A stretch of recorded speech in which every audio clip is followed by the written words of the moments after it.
Perhaps you've heard of the new trial program by the Navy to allow women on submarines.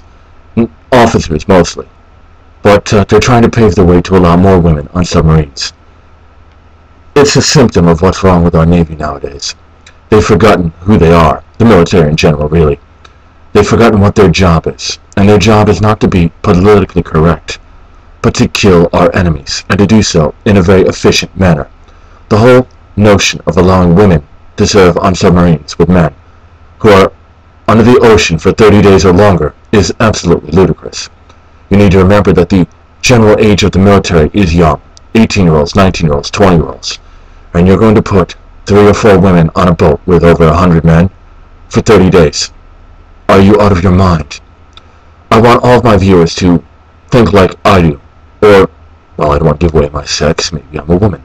Let's think like men think. Now, I'm sure all of you are familiar with a 10. That's as attractive as a woman can be. So let's do a hypothetical situation here. Let's say on a submarine we have 3 women, and let's say that all 3 of them are relatively young, 18, 19. And now let's say that they're 10s, all 3 of them.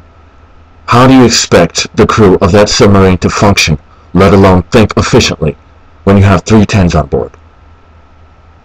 I know it's a very sexist, very loaded question, but you see, it will degrade combat readiness.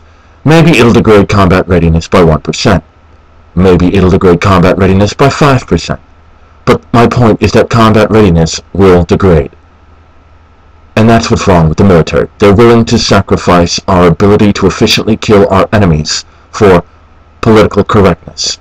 I'm sorry, but we don't live in a good world. Our enemies are not going to care about our political values or gender equality. Our enemies are out to kill us.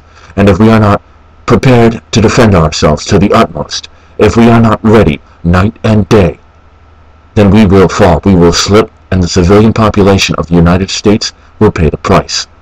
That's why this decision by the military to allow women to serve on submarines is foolhardy at best. Now, before the feminists go into a hissy fit, let me explain my position. I'm not against women serving on subs per se.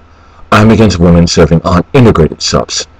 We've had all-male subs for a very long time, so I see absolutely no reason why we cannot have an all-female sub.